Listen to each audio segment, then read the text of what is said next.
Hello दोस्तों, good morning, Radhe Radhe, Ram Ram. मैं लक्की स्वागत करता हूं आप सभी का आपके अपने यूट्यूब चैनल मैच दीवाने पर। कैसे हो आप सभी? आई होप आप सभी के सभी बहुत अच्छे होंगे और अच्छे से अपनी तैयारी कर रहे होंगे।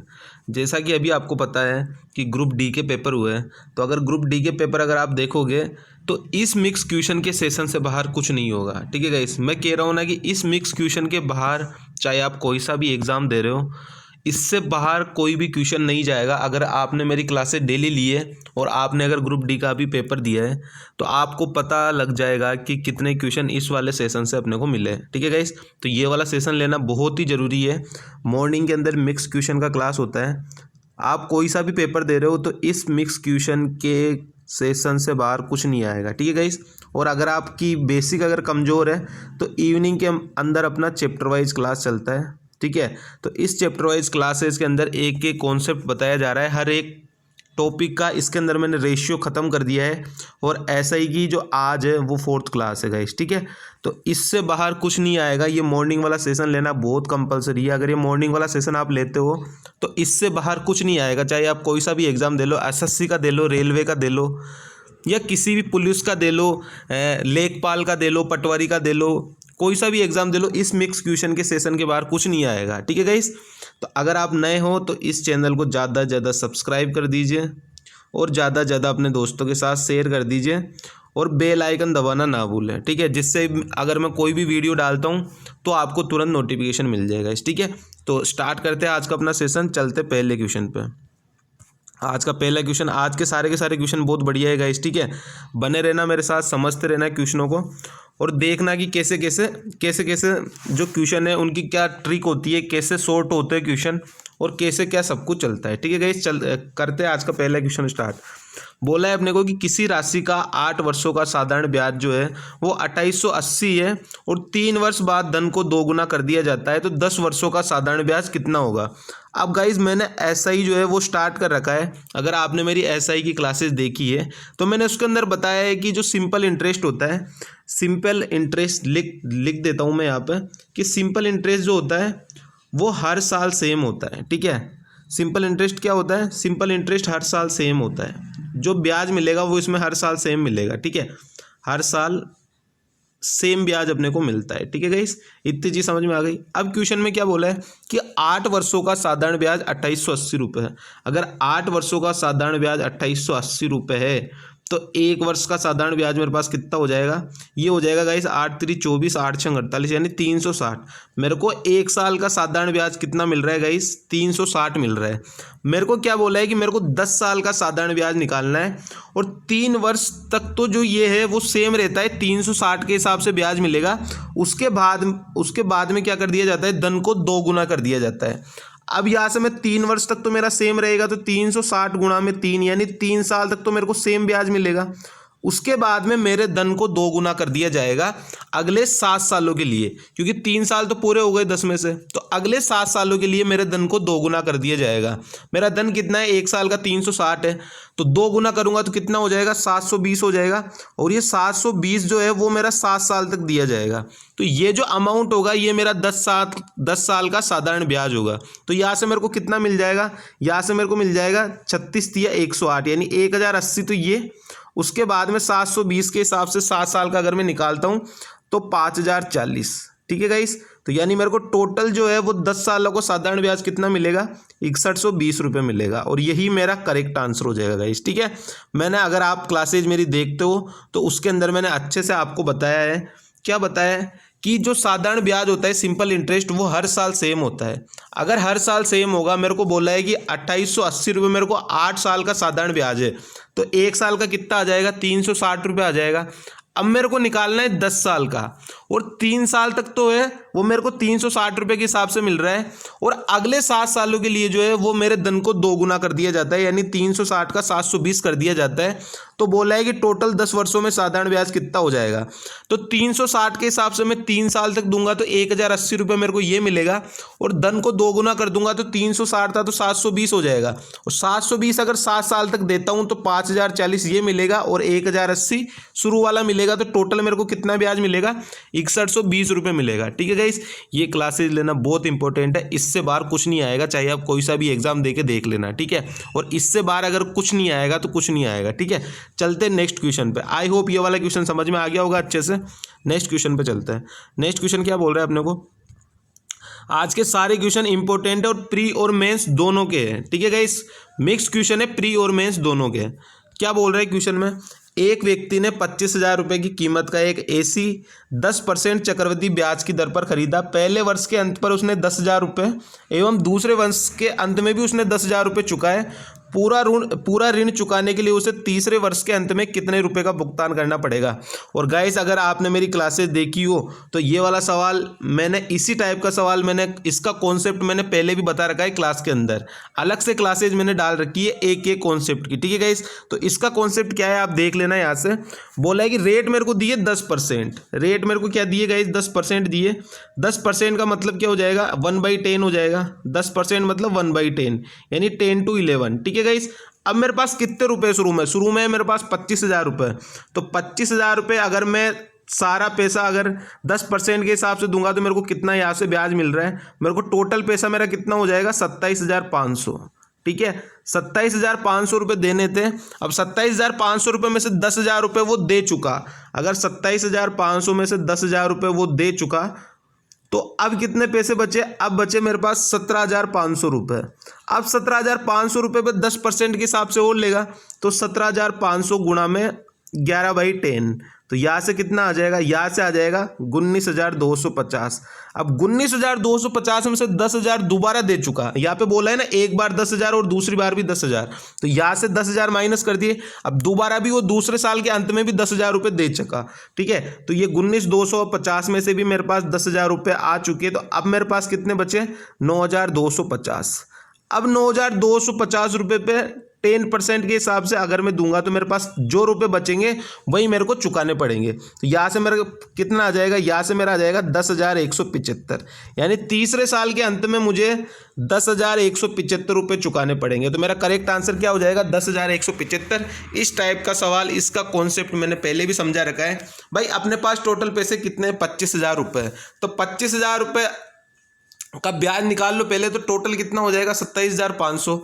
अब 27,500 रुपये उसे टोटल देने थे, उसने पहले साल में क्या किया, 10,000 रुपये दे दिए, तो 10,000 रुपये माइनस कर दिए इसमें से मैंने कि 27,500 में से 10,000 रुपये वो दे चुका पहले साल के अंत में। अब कितने बचे, अब बचे मेरे पास 17,500। अब 17,500 का 10% के हिसाब से CI और लगेगा तो कितना हो जाएगा, 19,250। अब अगले बंदे ने 19,250 में से भी दूसरे साल के अंदर 10,000 रुपये मेरे को और दे दिए। अब कितने रुपए बचे, अब मेरे पास बचे उसके 9,250 रुपये। अब 9,250 रुपये पे 10% के हिसाब से CI और लगेगा, तो अब उसे कितने देने पड़ेंगे, अब उसे देने पड़ेंगे 10,175 रुपये। ठीक है गाइस, तो मेरा करेक्ट आंसर क्या हो जाएगा, 10,175। इंपॉर्टेंट क्वेश्चन है, प्री के लिए भी और मेंस के लिए भी, दोनों में ही पूछा जाता है। अगर आप कोई सा भी एग्जाम दे रहे हैं, अगर ग्रुप डी का दे रहे हैं तो ग्रुप डी के लायक तो नहीं है ये क्वेश्चन, उससे तो बहुत अच्छा लेवल का क्वेश्चन है।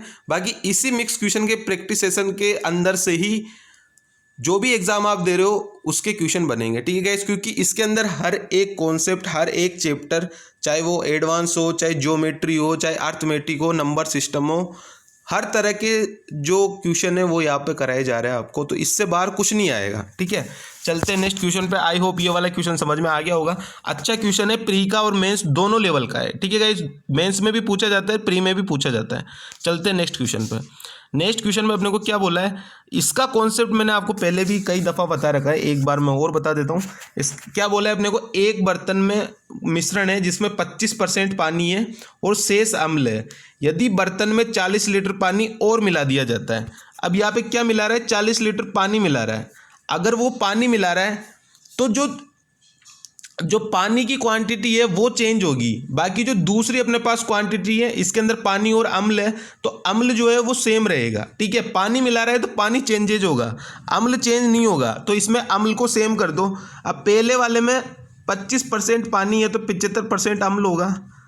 दूसरे वाले में 40% पानी है तो 60% अम्ल होगा। यहाँ पे दूसरे में 40% पानी है तो दूसरी मात्रा कितनी आ जाएगी अम्ल की, 60%। तो यहाँ से मात्रा निकाल लो, ए और बी की वैल्यू निकाल लो। तो ए और बी की वैल्यू क्या आ जाएगी, 15 से काट दो तो 15 चौके 60 और 15.75। ठीक है, तो अब मेरे को क्या दिया है, 40 लीटर पानी मिलाया जा रहा है। तो 1 यूनिट की वैल्यू है 40।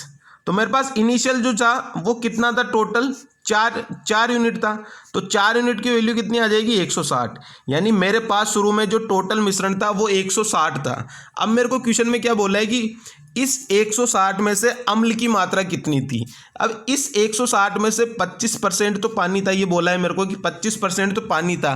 तो बाकी जो 75% था वो मेरे पास अम्ल था, और 75% को 3/4 लिख सकता हूँ मैं। तो यहाँ से कितना आ जाएगा, 120। तो यही मेरा करेक्ट आंसर हो जाएगा। अगर मेरे को बोलता है कि टोटल इनिशियल मिश्रण कितना था तो आता है 160। यहाँ से मैं 3 क्वेश्चन बना रहा हूँ। ठीक है, पहला क्वेश्चन तो ये कि अगर मेरे को बोलता इनिशियल कितना था तो इनिशियल था 160, और ये मेरे को बोलता है कि बाद में जाके कितना हो गया तो हो जाता मेरा 200। ये सेकंड क्वेश्चन। ठीक है, ये सेकंड क्वेश्चन। और थर्ड क्वेश्चन क्या जो इसने मेरे को पूछा है, क्या पूछा है कि इनिशियल के अंदर जो है, इनिशियल के अंदर अपनी अम्ल की मात्रा कितनी थी, तो वो 120 थी। अगर यही पूछ लेता है कि बाद में जाके अम्ल की मात्रा कितनी हो गई तो 200 में से 200 का 60% निकाल लेते हैं, और 200 का 60% कितना हो जाता है, 120।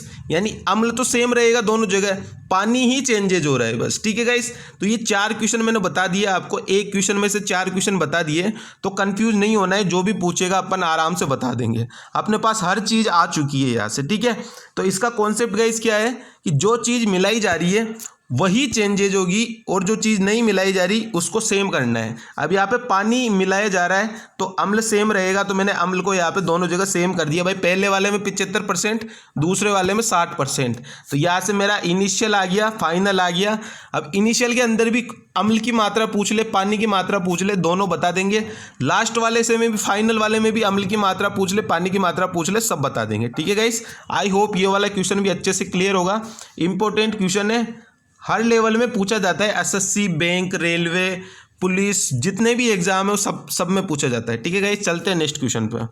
नेक्स्ट क्वेश्चन अपने को क्या बोल रहा है। अब नेक्स्ट क्वेश्चन, आज हर पूरी अर्थमेटिक को कवर करके लाया हूँ मैं, हर एक टॉपिक में से क्वेश्चन लाया हूँ। ठीक है, आज एडवांस का एक भी सवाल नहीं है, आज जितने सवाल है अर्थमेटिक के सवाल है। ठीक है गाइस, अब क्या बोल रहा है अपने को कि मार्क को 4.5 घंटे में 220 किलोमीटर की यात्रा करनी है।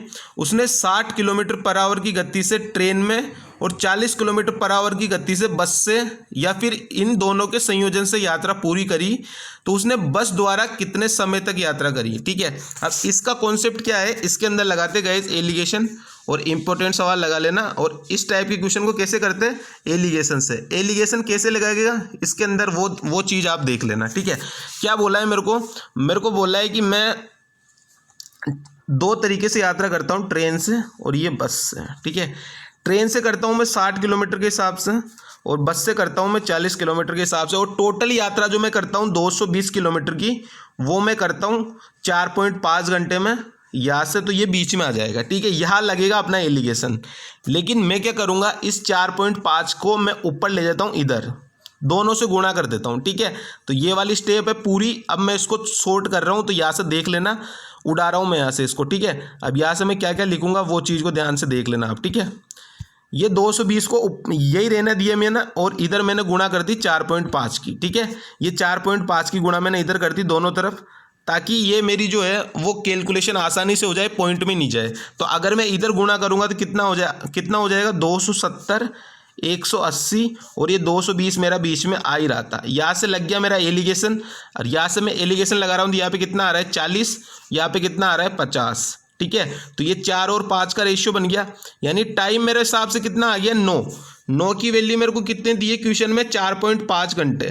तो यहाँ से मेरे को क्या बोला है, मेरे को बोला है कि उसने बस द्वारा कितने समय तक यात्रा करी। तो बस वाला कितना है, 5 है, तो 5 यूनिट की वैल्यू कितनी आ जाएगी, 9 यूनिट की वैल्यू 4.5, यानी आधी हो रही है। तो 5 का आधा कितना हो जाएगा 2.5, यानी 2.5 घंटे के अंदर उसने 2.5 घंटे तो उसने वो चलाए बस से, और बाकी के जो 2 घंटे चलाए वो ट्रेन से चलाए। तो इसका आंसर गाइस क्या हो जाएगा, 2.5 घंटे, 2 घंटे 30 मिनट। ठीक है, क्वेश्चन में क्या बोला था, सबसे पहले मेरे को बोला था कि ट्रेन से यात्रा करता हूँ और बस से यात्रा करता हूँ। ट्रेन से करता हूँ 60 किलोमीटर के हिसाब से और बस से कर रहा हूँ 40 किलोमीटर के हिसाब से, और टोटल जो एवरेज है वो मैं कर रहा हूँ 220 किलोमीटर की यात्रा 4.5 घंटे में।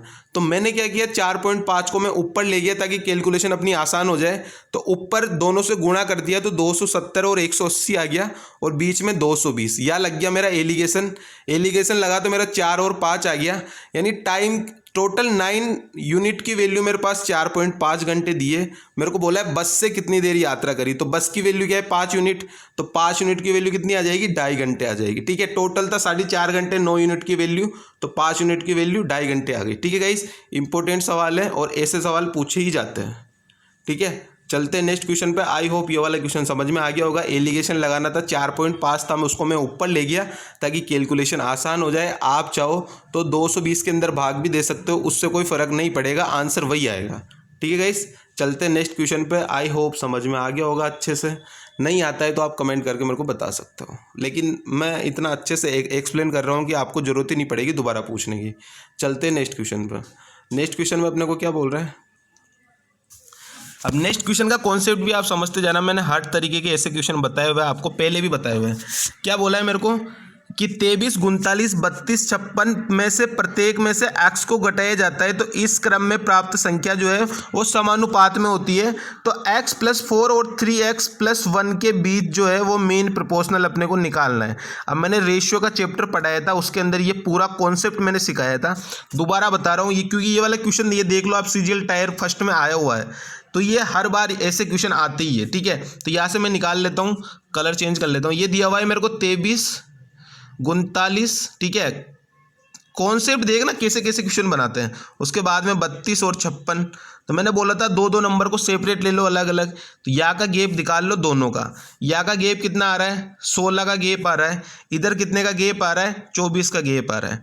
अगर ये संख्या किसी से कट रही है तो काट लो। 8 से कट रही है तो मैंने काट लिया 2 और 3 से। उसके बाद में मैंने क्या बोला था, उसके बाद मैंने बोला था कि फर्स्ट वाले से मल्टीप्लाई करा दो तो अपना आंसर आ जाएगा। गैप कितने का, 1 का, तो 1 यूनिट की वैल्यू यहाँ से कितनी आएगी, 32 दूनी 64 और 23 तिया 69, तो 69 माइनस में 64, तो 1 की वैल्यू गाइस मेरे पास कितनी आ गई, 5, और यही वैल्यू x की है, यानी 1 की वैल्यू यानी x की वैल्यू, तो x की वैल्यू आ गई मेरे पास 5। अब मेरे को क्या निकालना है, मीन प्रोपोर्शनल।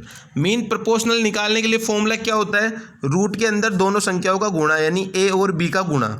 अब अपने को रूट क्या क्या दिया है, x + 4, यानी रूट के अंदर x की वैल्यू अगर मैं यहाँ पे रखता हूँ तो कितना आ जाएगा, 5 + 4 यानी 9, गुणा में 5 3 15 और 1 16, तो 9 गुणा 16 है, तो 3 और 4 बाहर निकल के आ जाएगा, तो यहाँ से कितना आंसर मेरा आ जाएगा, 12। ठीक है, और 12 ही मेरा करेक्ट आंसर हो जाएगा, ये 12 मेरा करेक्ट आंसर हो जाएगा। कैसे कैसे करना है गाइज, सबसे पहले आप इसमें चाहो तो x मान के भी बना सकते हो, लेकिन x जो है वो स्वास्थ्य के लिए बहुत हानिकारक है, तो x का यूज़ नहीं करेंगे। ठीक है गाइज मैंने दूसरा तरीका आपको समझाया था, उसी का यूज़ करेंगे। भाई दो दो संख्याओं के पेयर बना लेंगे। क्या करेंगे, दो दो संख्याओं के पेयर बना लेंगे। दो दो संख्याओं के पेयर बना लिए मैंने, टोटल 4 है, दो दो के पेयर बना लिए। दोनों के बीच का गैप देखो कितने का है, दोनों के बीच का गैप आया, एक तरफ आया 16 का, एक तरफ आया 24 का। ये संख्याएं किसी से कट रही है तो काट दो, 8 से मैंने काट दी तो 2 और 3 आ गया। उसके बाद में क्या करना है, फर्स्ट नंबर में क्रॉस मल्टीप्लाई कराना है, फर्स्ट नंबर में क्रॉस मल्टीप्लाई कराना है, फर्स्ट नंबर में क्रॉस मल्टीप्लाई कराना है। तो यहाँ से कितना आ गया, 23 गुणा में 3 तो 69, माइनस में 2 गुणा में 32 यानी 64, तो 69 माइनस 64 कितना आ जाएगा, 5 आ जाएगा। तो 1 यूनिट की वैल्यू 5, यानी यही x की वैल्यू होती है, 1 बराबर x। ठीक है, तो यहाँ से मेरी x की वैल्यू आ गई 5। अब मीन प्रोपोर्शनल कैसे निकालते, पूरा रेशियो चैप्टर ही कंप्लीट करवा दिया है, जाके देख लेना, प्लेलिस्ट पढ़ी है उसकी पूरी। तो मीन प्रोपोर्शनल निकालने का फॉर्मूला क्या होता है, रूट के अंदर दोनों संख्याओं का गुणा। तो ये रूट के अंदर मैं वैल्यू रख देता हूँ, x + 4 है और 3x + 1 है, तो x की वैल्यू मैंने पुट कर दी 5, तो कितना आ गया 9 × में 16। तो यहाँ से रूट के अंदर है तो बाहर क्या निकल के आ जाएगा, 3 × में 4, तो कितना आ जाएगा मेरा आंसर 12। आई होप समझ में आ गया होगा। अच्छा क्वेश्चन है, आज के सारे क्वेश्चन बहुत ही अच्छे हैं जो एग्जाम में पूछे ही जाते हैं। ठीक है गाइस, चलते हैं नेक्स्ट क्वेश्चन पे। नेक्स्ट क्वेश्चन में क्या बोल रहा है, नेक्स्ट क्वेश्चन मेरे को बोल रहा है, अब ये क्वेश्चन भी वेरी इंपॉर्टेंट है। ये LCM HCF से अगर कोई क्वेश्चन बनता है तो 90% चांस इस क्वेश्चन के आने के हैं। कौन से क्वेश्चन के, इस क्वेश्चन के आने के 90% चांस। अगर एलसीएम एचसीएफ में से कोई क्वेश्चन बनता है तो फिक्स पैटर्न है ये कि 90% केसेज में यही क्वेश्चन पूछा जाएगा। ठीक है, तो कर लेते, क्या बोल रहा है, दो संख्याओं का एलसीएम जो है, ये दो संख्याओं का एलसीएम और ये एचसीएफ लिख देता हूं मैं यहाँ पे कि दो संख्याओं का एलसीएम उनके महत्तम समापवर्ती का 26 गुना है। अगर ये है एक्स तो ये है 26x। एलसीएम जो है वो एचसीएफ का 26 गुना है। अगर एचसीएफ x है तो एलसीएम कितना हो जाएगा, 26x हो जाएगा। आप चाहो तो इसको 1 और यहाँ पे 26 भी लिख सकते हो डायरेक्ट, उससे कोई फर्क नहीं पड़ेगा।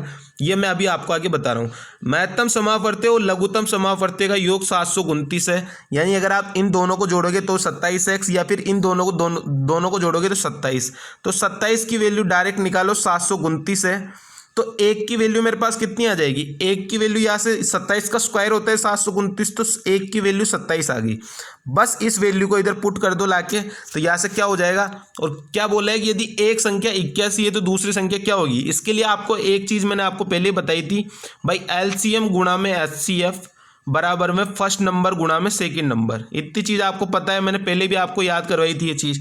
अब यहाँ से डायरेक्ट वैल्यू पुट कर दो, तो 1 की वैल्यू 27 है, तो 27 तो आ गई, ये तो आ गया एचसीएफ वाला, ये वाला। ठीक है, उसके बाद में एलसीएम वाला कितना आ जाएगा, 26 गुणा में 27। और मेरे को निकालनी है एक संख्या, मेरे को दी है 81, तो ये 81 से मैंने डिवाइड कर दिया, तो यहाँ से ये दूसरी संख्या निकल के आ जाएगी। ठीक है, तो यहाँ से कितना आ जाएगा, काटना स्टार्ट करो। 9 से काटूँ तो 9 3 27 और नमा 81, 9 3 27। ठीक है, 9 और 26 नमानी, यहाँ से देख लेना, 3 3 9 हो गया, 9 3 27 हो गया। ठीक है, और ये 3 9 3 27 नमा 81, यहाँ से आ गया 26 और 26 नवानी ये हो जाएगा 234। ठीक है गाइस, तो मेरा करेक्ट आंसर क्या आ जाएगा, 234। क्या करना था, कुछ भी नहीं करना था, बहुत आसान सा।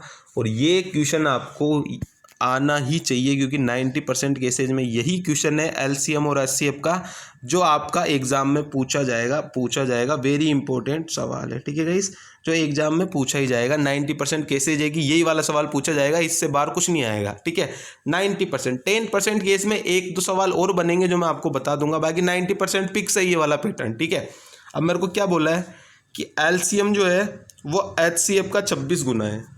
ठीक है, तो मैंने मान लिया, या तो 1 मान लो या x से मानना चाहो तो आपकी इच्छा है। मैंने दोनों से बता दिया भाई, ये x है तो ये 26x है।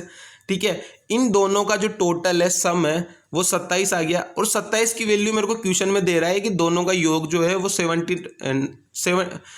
to 9 है। ठीक है, तो यहाँ से x की वैल्यू या फिर 1 की वैल्यू कितनी निकल के आ जाएगी, 27 निकल के आ जाएगी। बस ये पुट कर दो इधर और फॉर्मूला लगा दो, एलसीएम गुणा में एचसीएफ बराबर में फर्स्ट नंबर गुणा में सेकंड नंबर, क्योंकि एक नंबर अपने को दिया है, दूसरा निकालना है। तो बस ये फॉर्मूले में वैल्यू पुट करी, मैंने आंसर आ गया मेरा। इसमें क्या था, कुछ भी तो नहीं था। ठीक है गाइस, बाकी 90% केसेज में यही क्वेश्चन पूछा जाता है, फिक्स पैटर्न है। चलते हैं नेक्स्ट क्वेश्चन पे। नेक्स्ट क्वेश्चन में अपने को क्या बोल रहा है, ये क्वेश्चन देख लेना, मैं किस तरीके से बिल्कुल आसान, बिल्कुल ही खत्म कर दूंगा देखते देखते। ठीक है, क्या बोल रहा है, किसी वस्तु को एक निश्चित मूल्य पर बेचने पर होने वाला प्रतिशत लाभ ज्ञात कीजिए यदि उसे इस विक्रय मूल्य के आधे पर बेचने पर 12.5% की हानि होती है। आधा मैं मान लेता हूँ 1/2, यानी अगर मैं इसको 1 पे बेचता हूँ तो मेरे को 12.5% की हानि होती है, यानी 100 माइनस 12.5, यानी 1 की वैल्यू मेरे को दी है 87.5। तो मूल विक्रय क्या है, 2 है, तो 2 की वैल्यू कितनी आ जाएगी, यहाँ से 87.5 का डबल कर दो तो ये कितना आ जाएगा, 160 और ये 15। ठीक है, तो 175 आ जाएगा। तो 175 का मतलब क्या है कि मेरे को 75% का लाभ हो रहा है। ठीक है, तो मेरा आंसर क्या आ जाएगा, 75%। ठीक है गाइस, ये वाला सेशन लेना बहुत कंपलसरी है। अब मैं जैसे ये वाला क्वेश्चन कराया, तो ये वाला क्वेश्चन आपको है ना प्री में पूछ सकता है, और किसके प्री में पूछ सकता है, ग्रुप डी के में भी पूछ सकता है, एनटीपीसी के में, जैसे ये रेलवे वाले एग्जाम होते हैं, पुलिस वाले एग्जाम होते हैं, एसएससी के एग्जाम होते हैं प्री के, उन सब में ये वाला क्वेश्चन पूछ सकता है। ठीक है गाइस, तो आज का सेशन था वो प्री और मेंस दोनों का मिक्स था। ठीक है, तो इस टाइप के क्वेश्चन भी देख लेना, कितने आसान तरीके से बना दिए। क्वेश्चन में क्या बोला था, क्वेश्चन में अपने को बोला था कि विक्रय मूल्य के आधे पर, अब आधे का मतलब 1/2, यानी 1 की वैल्यू 87.5 दिए, 12.5% का लॉस, यानी 1 की वैल्यू 87.5, तो 2 की वैल्यू 175, और 175 का मतलब क्या हो गया, 75% का प्रॉफिट। 100 से कितना ज़्यादा है, 75 ज़्यादा है, यानी 75% का प्रॉफिट। ठीक है गाइस, आई होप समझ में आ गया होगा। चलते हैं नेक्स्ट क्वेश्चन पे। नेक्स्ट क्वेश्चन में क्या बोल रहा है, बहुत ही इंपॉर्टेंट क्वेश्चन है, बहुत ही इंपॉर्टेंट क्वेश्चन, बहुत ही इंपॉर्टेंट क्वेश्चन। इतना इम्पोर्टेंट जितनी आपके लिए आपकी बाबू सोना, ठीक है, उतना इम्पोर्टेंट ये क्वेश्चन है। क्वेश्चन को ध्यान से समझना, कैसे क्या हो रहा है उस चीज़ को ध्यान से देखना।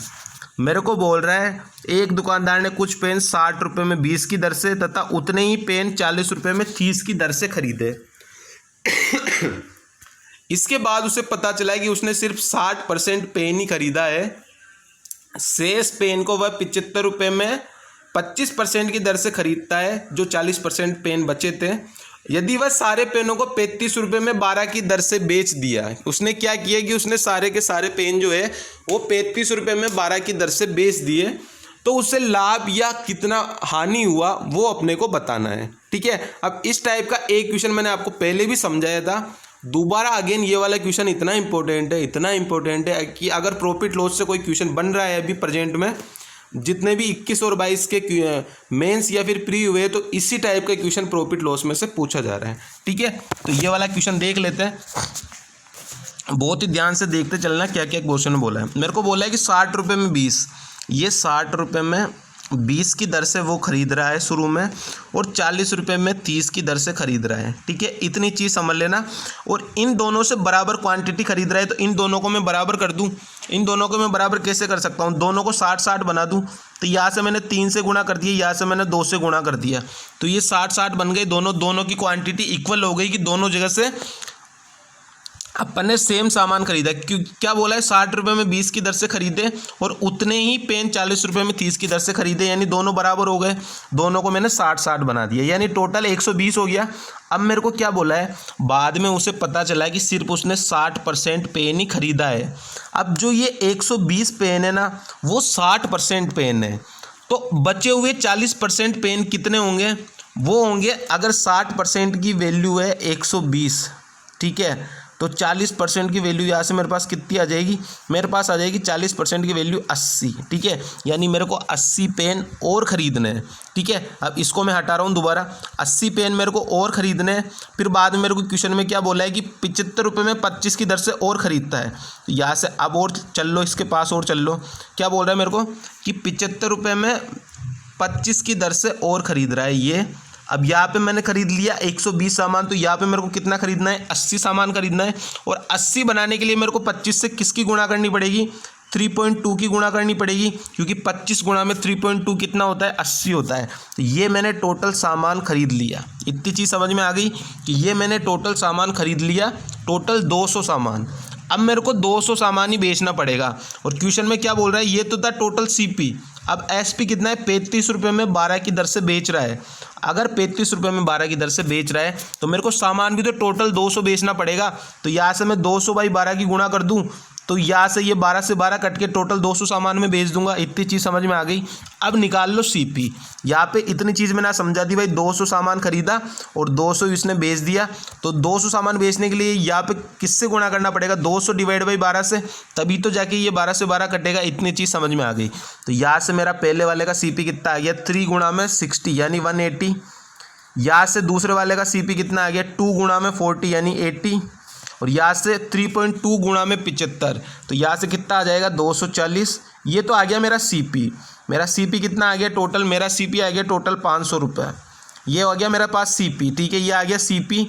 और यहाँ से मेरे पास एसपी कितना आ जाएगा, 200 गुणा में 35/12। ठीक है, 200 गुणा में 35/12, तो यहाँ से कितना आ जाएगा, 35 दूनी 35 गुणा में 200/12 कर रहा हूँ, ये मेरा एसपी है। तो यहाँ से कितना आ जाएगा, 7000/12। ये हो गया मेरा एसपी। सीपी है मेरा 500 और एसपी आ गया 7000/12। तो अब मेरे को कितने का प्रॉफिट या कितने का लॉस हुआ देख लो। 500 की चीज़ को मैं 7000/12 में दे रहा हूँ। ठीक है, तो ये मैं 12 की मल्टीप्लाई इधर कर दूँ, यानी 6000 का सामान मैं 7000 में दे रहा हूँ। ठीक है, 6000 का सामान मैं 7000 में दे रहा हूँ, यानी मेरे को 3 0 से 3 0 काट दूँ मैं, तो 6 की चीज़ को मैं 7 में दे रहा हूँ। 6 की चीज़ को 7 में दे रहा हूँ, मतलब 100/6 यानी 16 से ही 2/3% का मेरे को प्रॉफिट हो गया और यही मेरा करेक्ट आंसर हो गया गाइस। ठीक है, इतना सब कुछ इसके अंदर करना था। तो वेरी इंपॉर्टेंट क्वेश्चन है, वेरी इंपॉर्टेंट। और इसका आंसर क्या हो जाएगा, 16 से 2/3% प्रॉफिट। एक बार दोबारा समझा देता हूँ, ध्यान से देख लेना, अच्छे से समझ लेना। मेरे को ये बोला था कि मैं शुरू में 60 रुपये में 20 की दर से कुछ चीज़ें खरीद रहा हूँ, पेन या जो भी है वो खरीद रहा हूँ 60 रुपये में 20 की दर से, और 40 रुपये में 30 की दर से कलर चेंज कर रहा हूँ। समझते रहना, मैं पेन का कलर जाए वहाँ पे समझते रहना। 60 रुपये में 20 की दर से खरीदा, 40 रुपये में 30 की दर से खरीदा, और दोनों जगह से सेम सामान खरीदा मैंने। दोनों जगह 20 और 30 था तो 60 सामान बना लिया भाई। यहाँ से भी 60 खरीदा, यहाँ से भी 60 खरीदा, टोटल सामान कितना हो गया, 120 हो गया। अब क्या बोला है कि उसने सिर्फ 120 सामान जो खरीदा वो 60% ही है। अगर 60% की वैल्यू 120 है तो बाकी बचे हुए 40% की वैल्यू कितनी होगी, 80 होगी। तो यहाँ पे फिर वो क्या बोल रहा है दोबारा कि 75 के हिसाब से 25 चीज़ें और खरीदी। तो यहाँ पे 25 को किससे गुणा करूँ कि 80 बन जाए, तो 3.2 से गुणा किया मैंने। तो टोटल सामान कितना हो गया गाइस, 200 हो गया। अब 200 मेरे पास सामान हो गया तो मेरे को 200 सामान ही बेचना पड़ेगा। फिर वो क्या बोल रहा है कि 35 रुपये में 12 की दर से बेचा, 35 रुपये में 12 की दर से बेचा। अब 12 को मैं किससे गुणा करूँ ताकि 200 बन जाए, तो 200/12 से ही गुणा करना पड़ेगा। तो 200/12 से गुणा कर दिया मैंने।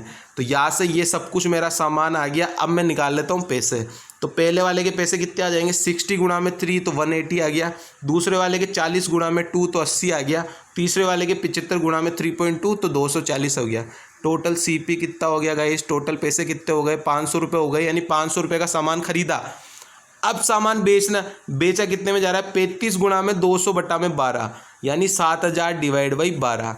यानी 500 का सामान मैं 7000/12 में बेच रहा हूँ। यहाँ से ये चीज़ समझ लेना, ठीक है। तो यहाँ से मैंने क्या किया, इधर 12 की गुणा कर दी, यानी 6000 का सामान मैं 7000 में बेच रहा हूँ। 000 से 000 उड़ा दिया, यानी 6 का सामान मैं 7 में बेच रहा हूँ। अगर 6 का सामान 7 में बेच रहा हूँ तो प्रॉफिट कितना हो जाएगा, 100/6। और 100/6 गैस क्या होता है, 16 से 2/3%। आई होप अच्छे से एक्सप्लेन कर दिया है। 2 बार सुनोगे, 3 बार सुनोगे, अच्छे से समझ में आ जाएगा। और वेरी इंपॉर्टेंट क्वेश्चन है, वेरी इंपॉर्टेंट क्वेश्चन। ठीक है गाइस, इतना अच्छे तरीके से समझा दिया है कि शायद आपको कोई समझा नहीं पाएगा। ठीक है, इतने अच्छे तरीके से ये वाला सवाल मैंने एक्सप्लेन कर दिया है आपके सामने कि आप जैसे ही इस क्वेश्चन पे आओगे आपको मज़ा आ जाएगा इस वाले क्वेश्चन को करने में। ठीक है गाइस, और इस तरह के ये वाला तो हार्ड वाला सवाल था तो मैंने हार्ड सवाल करा दिया। इससे आसान क्वेश्चन पूछे जाते हैं जिनमें क्वांटिटी को इक्वल करना पड़ता है बस, और आंसर निकल के आ जाता है। ठीक है गाइस, आई होप ये वाला क्वेश्चन अगर आपका क्लियर है तो छोटे मोटे ऐसे क्वेश्चन तो आप ऐसे ही कर दोगे हवा में। ठीक है, चलते हैं नेक्स्ट क्वेश्चन पे। नेक्स्ट क्वेश्चन में क्या बोल रहा है, नेक्स्ट क्वेश्चन भी वेरी इंपॉर्टेंट क्वेश्चन है, वेरी इंपॉर्टेंट। ठीक है, चलते हैं नेक्स्ट क्वेश्चन में। क्या बोल रहा है अपने को, 40 किलोमीटर की दूरी तय करने में ए को 20 से 2 घंटे और 30 मिनट अधिक समय लगता है। यदि ए अपनी चाल 2 गुनी कर लेता है तथा बी से 1 घंटा समय कम लगता है, ए और बी द्वारा 40 किलोमीटर की दूरी तय करने में लगने वाला औसत समय क्या होगा। अब गाइस एक चीज़ बताओ कि ए जो है अपनी चाल 2 गुनी कर रहा है, तो ये स्पीड का रेशियो है कि ए जो है अपनी चाल को 1 से 2 कर रहा है। ये ए और बी है, ठीक है, यहाँ पे ऊपर ए और बी मान लेना, ठीक है, इतनी जगह नहीं है। ठीक है, तो यहाँ से ए और स्पीड का रेशियो दिया हुआ है 1 से 2, तो टाइम का रेशियो क्या हो जाएगा, स्पीड और टाइम अपोजिट, तो यहाँ से 2:1 हो जाएगा। अब यहाँ से देखो कि शुरू में 2 घंटे 30 मिनट अधिक और बाद में 1 घंटा समय कम लग रहा है। टोटल टाइम कितना लग रहा है, 1 यूनिट की वैल्यू क्वेश्चन में क्या दी है, 2.5 घंटे और 1 घंटा यानी 3.5 आवर। तो 2 की वैल्यू क्या आ जाएगी, ए वाले का कितना टाइम निकल के आ जाएगा, 1 की वैल्यू 3.5 तो 2 की वैल्यू 7, यह आ गया ए का। बी का कितना निकल के आ जाएगा कि 2 घंटा 30 मिनट ए को अधिक लग रहा है, तो यहाँ से मैं 2 घंटा 30 मिनट अगर माइनस कर दूँ तो मेरे पास बी वाला टाइम निकल के आ जाएगा, यानी 2.5 माइनस कर दूँ तो यहाँ से कितना आ जाएगा, यहाँ से आ जाएगा, अगर मैं 7 में से 2.5 माइनस करता हूँ तो 4.5 आ गया। अब यहाँ से मेरे को ये दोनों का टाइम निकल के आ गया ए और बी का। अब मेरे को क्या बोला है, अब मेरे को ये बोला है गाइस कि ए और बी का औसत समय कितना लग रहा है। तो ए का टाइम 7, बी का टाइम 4.5, टोटल कितना लग रहा है 11 घंटे और 30 मिनट, या फिर 11.5 आवर, कुछ भी मान लो, 11.5 और 11 घंटे 30 मिनट। ठीक है, 11 और 30 मिनट, इसका लेना है अपने को डिवाइड बाई 2। तो यहाँ से गाइस कितना आ जाएगा, 10 का पहले 10 का कर लो तो 5 आवर, ठीक है। उसके बाद में अगर आप 1.5 घंटे का करोगे तो 1.5 घंटे का आधा कितना होता है, 45 मिनट होता है। 45 45 90, तो यहाँ से कितना आ जाएगा 5 आवर 45 मिनट, ठीक है। और यही मेरा करेक्ट आंसर हो जाएगा। तो करेक्ट आंसर मेरा कितना हो जाएगा 5 घंटे और 45 मिनट। और वेरी इंपॉर्टेंट क्वेश्चन, ठीक है गाइस, वेरी इंपॉर्टेंट क्वेश्चन। ऐसे क्वेश्चन में अपने को ये टाइम पूछा है, अपने को कुछ भी पूछ सकता है, ठीक है। यहाँ से 2-3 टाइप के क्वेश्चन बनते हैं। एक टाइप का क्वेश्चन तो ये मैंने बता दिया, और इससे पहले मैंने दूसरा क्वेश्चन भी बताया था। इसी का जो था वो मैं आपको बाद में अगर मेरे पास टाइम मिला तो कल और लेके आ जाऊंगा मैं, ठीक है गाइस। आई होप ये वाला क्वेश्चन समझ में आ गया होगा। स्पीड का रेशियो हो रहा है डबल 1 से 2, तो टाइम का रेशियो क्या हो जाएगा 2 से 1। अपोजिट होता है स्पीड और टाइम, ठीक है। अगर स्पीड बढ़ाएंगे तो टाइम कम लगेगा, अगर स्पीड कम होगी तो टाइम ज़्यादा लगेगा। यानी स्पीड और टाइम का जो रेशियो होता है वो अपोजिट होता है एक दूसरे का। तो यहाँ से 1 यूनिट की वैल्यू मेरे पास कितने आ गई, 2.5 घंटे, और 1 घंटे तो 3.5 घंटे। तो 1 यूनिट की वैल्यू 3.5, तो ए वाले का टाइम कितना आ गया 7, और बी वाले का टाइम कितना आ गया 2.5 घंटे कम ले रहा है। ए जो है वो 2.5 घंटे ज़्यादा ले रहा है, बी 2.5 घंटे कम ले रहा है 7 से। तो बी का टाइम कितना आ गया 4.5 आ गया। तो 7 और 4.5 कितना हो गया 11.5। तो 11.5 घंटे का आधा कितना होता है 5 घंटे और 45 मिनट। और यही मेरा करेक्ट आंसर हो जाएगा, ठीक है गाइज। आई होप समझ में आ गया होगा। चलते हैं नेक्स्ट क्वेश्चन पे। नेक्स्ट क्वेश्चन में क्या बोल रहा है, अब नेक्स्ट क्वेश्चन भी देख लेना, ये भी प्री लेवल का क्वेश्चन है, ठीक है। किसी वस्तु को, प्री का नहीं, ये तो गाइज मेंस में पूछा हुआ है, ठीक है। ये वाला क्वेश्चन मेंस में पूछा हुआ है तो प्री के लायक, लेकिन पूछा हुआ है मेंस में, ठीक है। क्या बोल रहा है क्वेश्चन में मेरे को बोला है कि किसी वस्तु को एक निश्चित मूल्य पर बेचा जाता है यदि उस वस्तु को इस मूल्य के 80% पर बेचा जाता है। तो 80% की फ्रैक्शन वैल्यू गाइस क्या होती है 4/5। इतनी चीज़ समझ में आ गई। अब मेरे को बोला है कि 80% पर बेचा जाता तो 10% की हानि होती। यानी अगर मैं 4 पे बेच रहा हूँ तो 10% की हानि हो रही है, यानी वैल्यू क्या है 90 है, ठीक है। तो इस वस्तु को उसके वास्तविक बिक्री मूल्य पर यानी 5 पर बेचा जाता तो कितने % का लाभ होता। 4 की वैल्यू 90, तो 5 की वैल्यू कितनी आ जाएगी 112.5। यानी मेरे को कितना प्रॉफिट हो गया 100 से कितना ज़्यादा है 12.5। यानी मेरा प्रॉफिट परसेंटेज कितना हो गया 12.5, या फिर 12 सही 1/2। तो आंसर मेरा कितना हो जाएगा 12.5%, ठीक है गाइस। आसान क्वेश्चन था लेकिन मेंस में पूछा गया था, पता नहीं कैसा आ गया, लेकिन पूछा हुआ है, ठीक है। और अब तो ये प्री से ज़्यादा कहीं नहीं पूछा जाएगा, ठीक है। क्या बोला था कि 80% की वैल्यू क्या होती है 4/5 फ्रैक्शन वैल्यू। अब मेरे को 4 की वैल्यू दी हुई है 10% लॉस, यानी 4 की वैल्यू 90, तो 5 की वैल्यू क्या आ जाएगी 112.5, और 112.5 का मतलब 100 से कितना ज़्यादा है 12.5, तो 12.5% का प्रॉफिट। आई होप गाइस समझ में आ गया होगा। ज़्यादा हार्ड क्वेश्चन नहीं है, आसान क्वेश्चन है, ठीक है। चलते हैं नेक्स्ट क्वेश्चन में। नेक्स्ट क्वेश्चन अभी देख लेना। आज मैं हर टाइप के क्वेश्चन लेके आया हूँ, पूरी अर्थमेटिक लिया है, mixture, alligation, time and work, जितने क्वेश्चन थे सब कुछ लिया है, ठीक है। प्रॉफिट लॉस, CI SI सब कुछ लिया है। अब क्या बोल रहा है क्वेश्चन में, ये आ गया एलिगेशन वाला। क्वेश्चन में क्या बोला है कि 42 रुपये किलो वाले कीमत वाले कितने किलो चावल को 50 रुपये किलो वाली कीमत वाले 7.5 किलो चावल के साथ मिलाना चाहिए ताकि परिणामी मिश्रण को 53.10 किलोग्राम की दर से बेचकर 18% का लाभ हो। यहाँ पे CP दिया है, यहाँ पे CP दिया है, यहाँ पे SP दिया है। तो इस SP को भी चेंज कर लो। 118% की वैल्यू है 53.10, ठीक है। तो 100% की वैल्यू का यहाँ से कितनी आ जाएगी 45, ठीक है। अब यहाँ लगा दो एलिगेशन। पहला दिया है 42, दूसरा दिया है 50, और बीच में क्या आ जाएगा 53.10 वाला यानी 45। तो यहाँ से लग गया मेरा एलिगेशन लग गया। तो यहाँ से कितना आ जाएगा 5, और यहाँ से कितना आ जाएगा 3। अब मेरे को क्या दिया है 50 रुपये वाले जो है वो 7.5 किलो चावल है, यानी 3 की वैल्यू 7.5 है, ठीक है।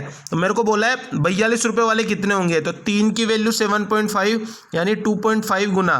तो 5 का 2.5 गुना कितना आ जाएगा 25 पंजे 125, यानी 12.5 किलो चावल पहले वाले मिश्रण के मिलाए जाएंगे दूसरे वाले 7.5 किलो चावल के साथ, जिससे जो है वो परिणामी मिश्रण 53.10 में बेचने पर 18% का लाभ होगा, ठीक है गाइस। तो यहाँ से मेरा आंसर क्या आ जाएगा, मेरा आंसर आ जाएगा 12.5। और यही मेरा करेक्ट आंसर हो जाएगा। ठीक है गाइस, आई होप क्वेश्चन में समझ में आ गया होगा। अगर सीपी दिया हुआ है तो तीनों जगह सीपी आना चाहिए, एसपी नहीं आना चाहिए। ये 53.10 वाला जो है वो 18% के लाभ पर है, तो यहाँ से सीपी कितना आ जाएगा, 100% की वैल्यू 45।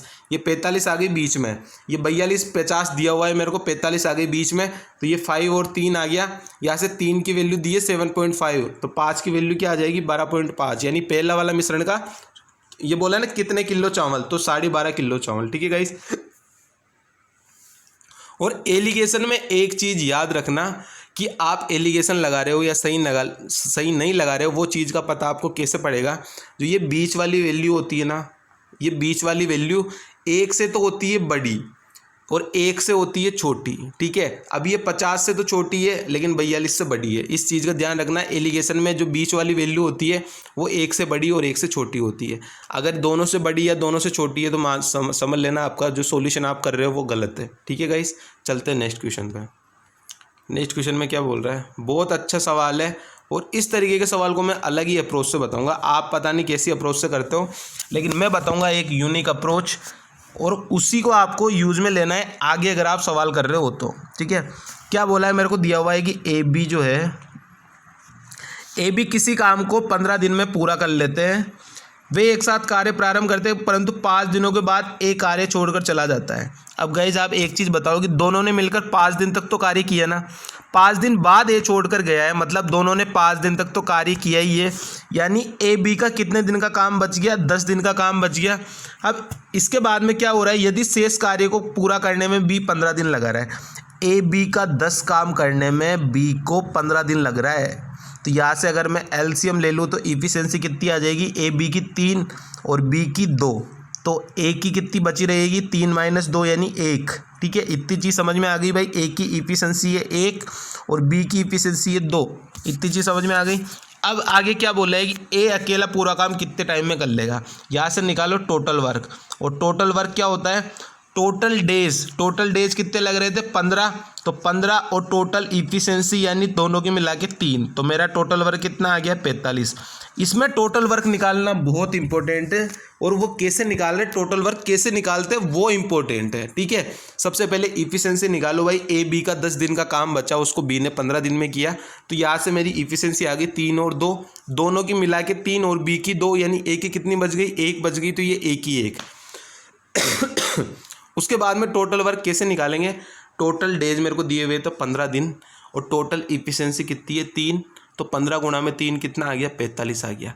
अब ये 45 जो है वो टोटल वर्क है। अब क्वेश्चन में क्या बोला है कि ए अकेला पूरे कार्य को कितने दिन में कर लेगा, तो टोटल कार्य कितना है 45, ए की इफिशिएंसी कितनी है 1, तो कितने दिन में कर लेगा गाइस 45 दिन में, और यही मेरा करेक्ट आंसर हो जाएगा। तो मेरा करेक्ट आंसर क्या हो जाएगा 45। इतनी आसान अप्रोच है, मेरे को नहीं पता आप कैसे करते हो। 15A + 15B बराबर में 5 दिन काम कर लिया तो 5A + 15B, I don't know आप कैसे करोगे, बट ये वाला तरीका द बेस्ट है। ठीक है, इस तरीके से बेस्ट कुछ नहीं है। अगर ये वाला तरीका आपको आता है तो 2 सेकंड लगेंगे आपको क्वेश्चन बनाने में। भाई ए बी का 10 दिन का जो काम था वो बी अकेला 15 दिन में कर रहा है, इफिशिएंसी आ गई 3 और 2, यानी ए की कितनी बच गई 1, टोटल वर्क आ गया 15 गुणा में 3, यानी total days into total efficiency, तो 15 टोटल वर्क आ गया। ए से करवाना है, ए की इफिशिएंसी 1, यानी उतना टाइम लगेगा, यानी 45 मेरा करेक्ट आंसर आ जाएगा। बताओ, कुछ था ही नहीं इस क्वेश्चन में, लेकिन प्री और मेंस दोनों के लिए इंपॉर्टेंट है। ठीक है गाइस, चलते हैं नेक्स्ट क्वेश्चन में।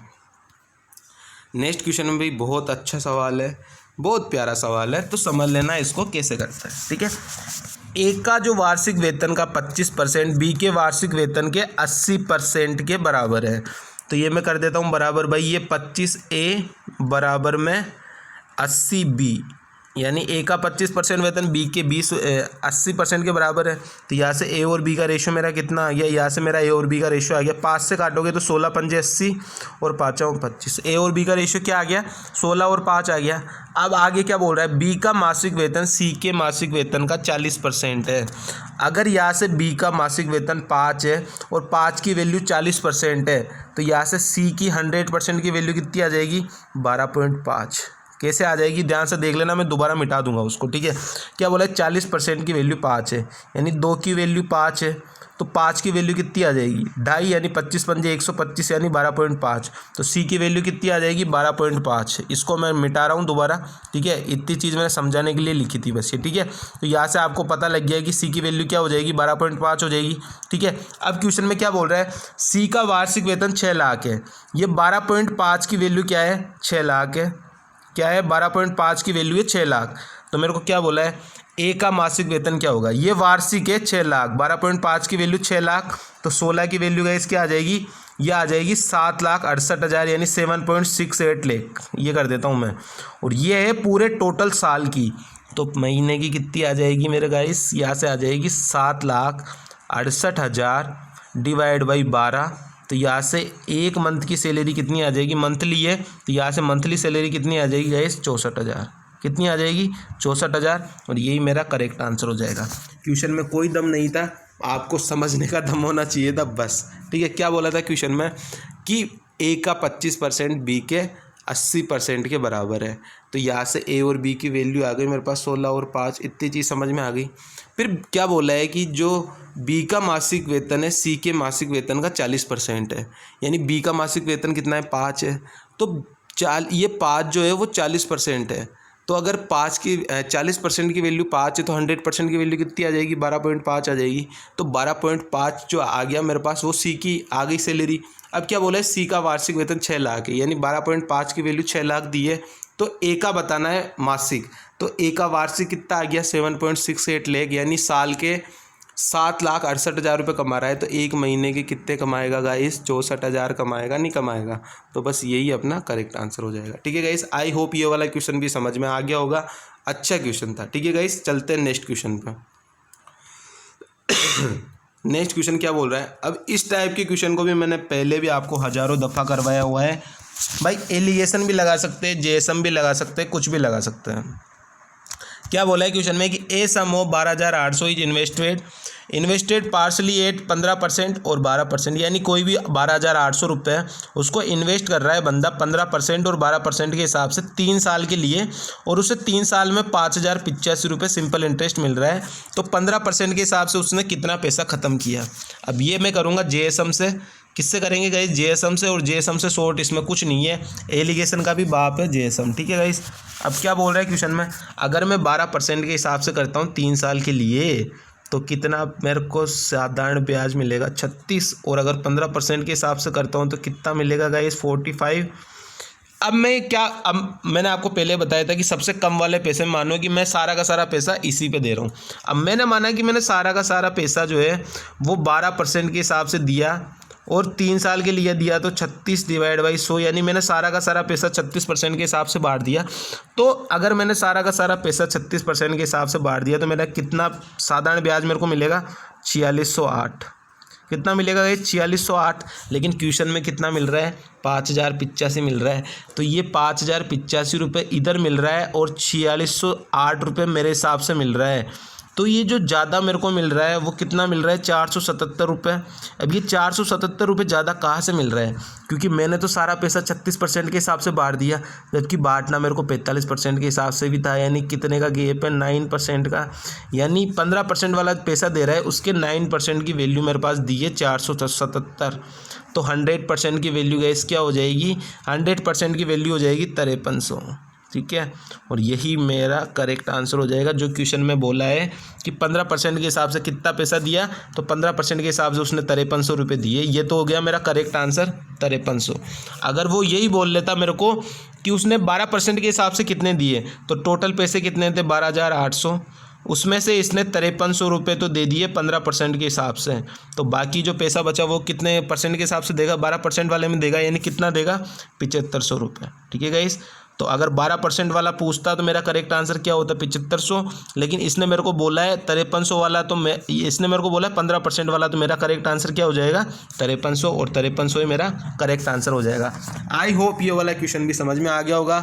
कम से कम आज 12 या 12वीं या 13वीं दफ़ा मैंने आपको समझाया है इस वाले सवाल को, ठीक है गाइस, कि जेएसएम कैसे लगाते हैं।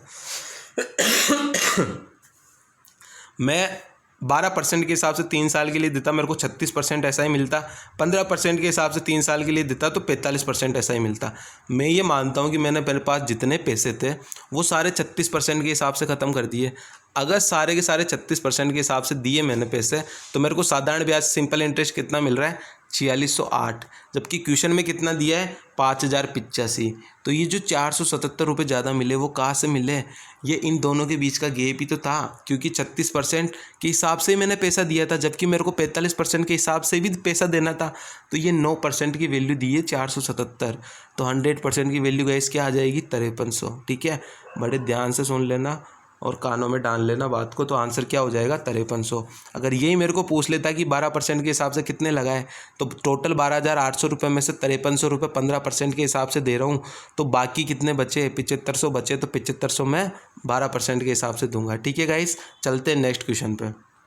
नेक्स्ट क्वेश्चन में क्या बोल रहा है, अब नेक्स्ट क्वेश्चन भी अच्छा है क्वेश्चन, ये मिक्स है, दो क्वेश्चन है एक क्वेश्चन के अंदर ही। ठीक है गाइस, क्या बोल रहा है, साधारण ब्याज पर यदि कोई राशि 2 वर्षों में 2 गुनी हो जाती है।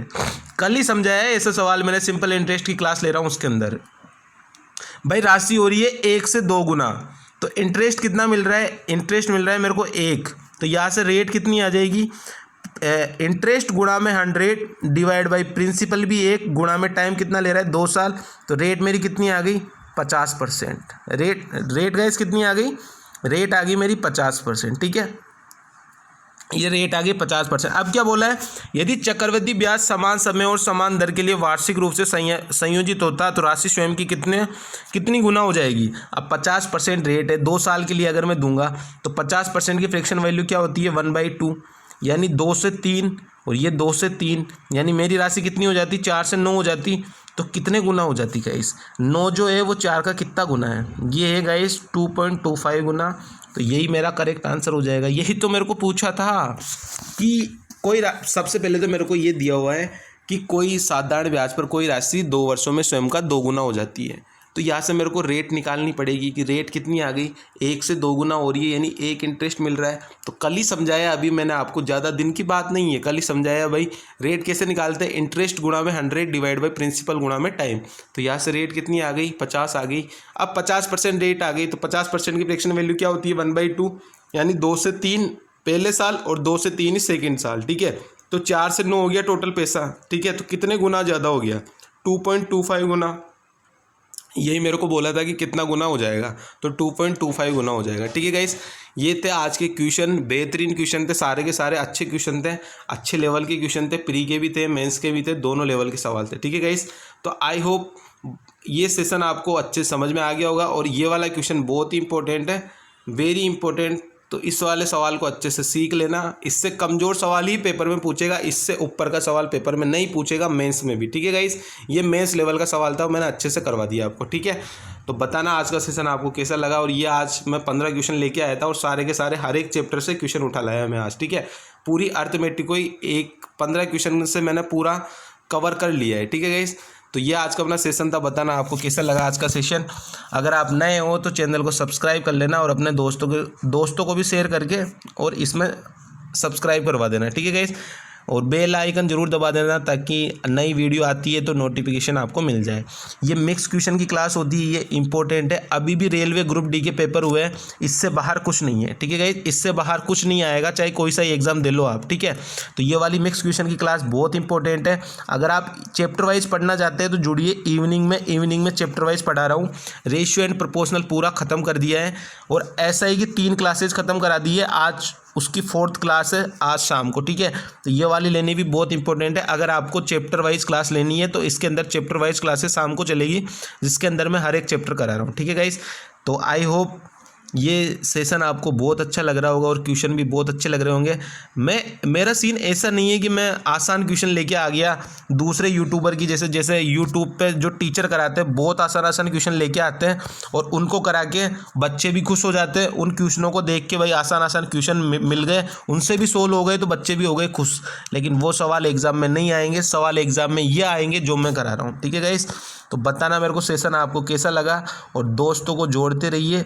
ठीक है, और लाइक का बटन दबा देना। चलते अब मिलेंगे शाम को SI की 4th क्लास में, तब तक के लिए बाय, जय हिंद जय भारत।